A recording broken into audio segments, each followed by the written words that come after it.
Well, good afternoon, everybody. Today we are experiencing another one of those Chamber of Commerce weather days, and we are here at 233 Southgate Drive to celebrate the grand opening and have a ribbon cutting for the Hills and Dales Building Meaningful Life pilot home.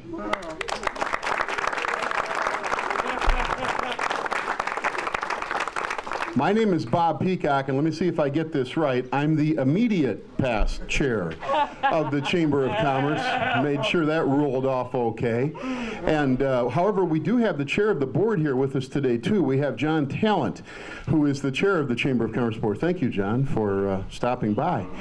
And standing next to me, to my immediate left, is Marilyn Althoff, who is the executive director of Hills and Dales. First of all, before we talk a little bit about the project, let me say that on behalf of the Chamber of Commerce and what we're about to hear from you with what you're doing here on this in this residential neighborhood of Southgate Drive, but so much in Dubuque community, the Chamber is so fortunate to have you as the executive director of the organization of Hills and Dales. Hills and Dales has done so much for the community and for the different residents of the community, and the Chamber is very, very proud to say that you're one of those great pieces of Dubuque, Iowa. And we sincerely appreciate that, and on behalf of the over 1,400 Chamber members, thank you for what you do. Thank you. Now, we've announced that we're here today at 233 Southgate Drive for Building Meaningful Life's pilot home. So let's talk a little bit about that, Marilyn. I mean, we know that Hills and Dales, and many of us that are here today, as well as the people that are going to be watching this later on TV, they've heard about Hills and Dales, and they know somewhat about Hills and Dales. But this is a different thing for Hills and Dales, isn't it? Something new. It is, Bob. We really started looking at this new service about 18 months ago, when parents from the Dubuque area came to us and said that their children were becoming adults, they had autism, and they were currently living away from them in state institutions, or they had fear that there wouldn't be services available when their children became adults. So we embarked on, with our board, in planning to open an autism home. When did the planning start for this? As I said, about 18 months ago, we really started the strategic plan. I think it's been part of our journey and our strategic vision for a number of years, too. And as you and I were talking earlier, it's a pilot, and so more to come, right? What's the game plan here? Well, this pilot has been supported by our local DHS, Department of Human Services offices, as well as our state legislators and the Department of Medicaid. And so really what we want to do is identify all the services and supports that will be needed to see young adults, individuals with autism, be successful in their community. So that's what we'll be looking at, is how do we meet their sensory needs? How do we communicate?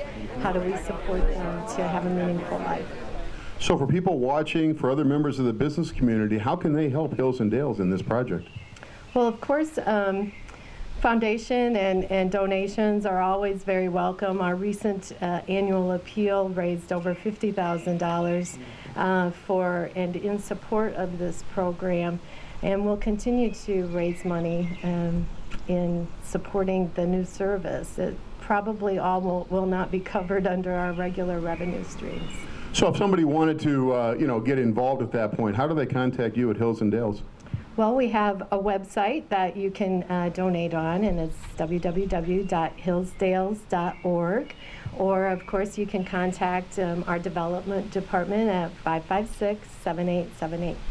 Great. And you've been mentioning, of course, it was a strategic plan of the board, and I know that I believe right next to you, you have the board president of Hills and Dales, Charlie Giese. Charlie, thank you for all you do.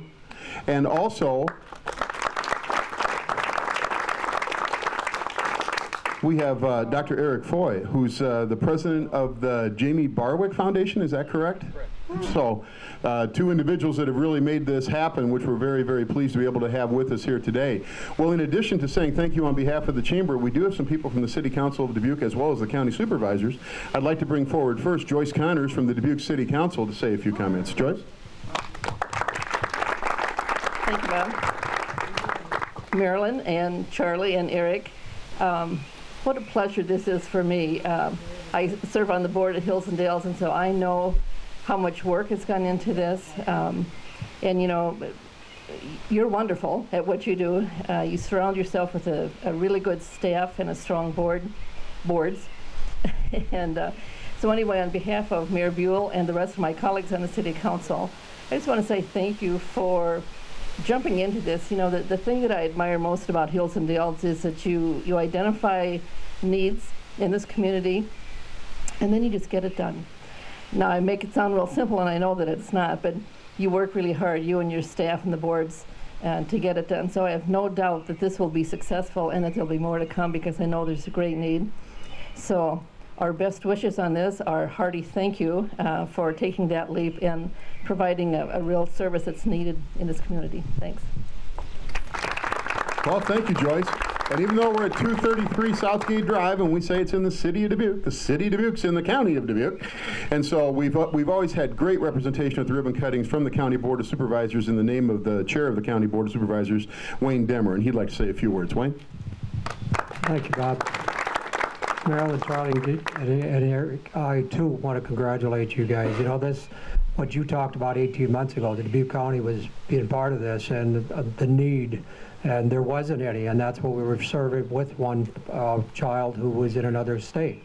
And so I want to thank you and the board for stepping up and doing something like this, because I know that there's going to be much more demand. I think you already told me about how many people have contacted you, and we all know that this is much more of a situation of people being born today. So we wish you the best of luck, because this is what it's all about. So congratulations to you and the board. Thank you, Wayne. Well, and we recognize Charlie, we recognize Derek. Are there some other board members in the audience at that point, Marilyn? Yes, there is. Why don't we have them raise their hand? Just to recognize, we got Greg Adams out there. Any other board members? We have Chris Tyson, Kelly, and anybody else? Oh, here we go. John's on the board too. So, whoops, more.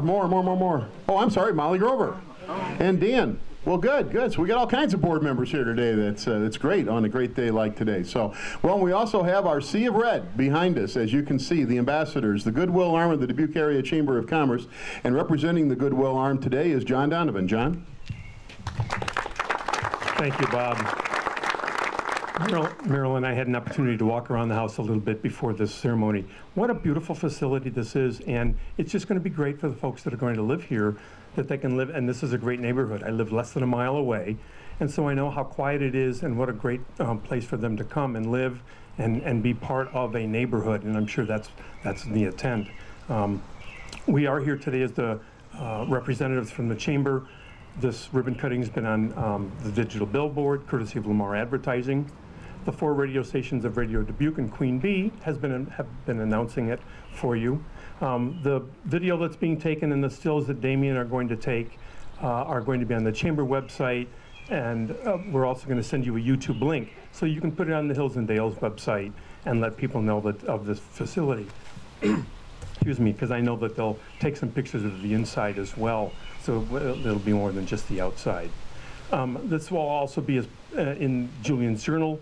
In the next issue of that is a little blurb there. And we are behind you. We want you to be successful. Hills and Dales is successful. We want this to be even more successful. The business cards of those here are in that envelope, so please put us on your mailing list. And there's also a couple of invitations to a breakfast AM or PM. And there's also something new that we've added, and that's an invitation to participate in one of the new free, or participate free at a Connect for Lunch. It's a chamber program where you get to meet some other folks and have lunch with them. So you can help expand the sphere of goodness that Hills and Dales does. So congratulations, it's great to have this expansion for the Hills and Dales. Thanks, John. Thank you, John. Well, it's time to cut a ribbon, Damien, at 233 Southgate Drive for Building Meaningful Lives pilot, operated by Hills and Dales. All right. Whoa, we just cut. That's never happened before, has it? I got it.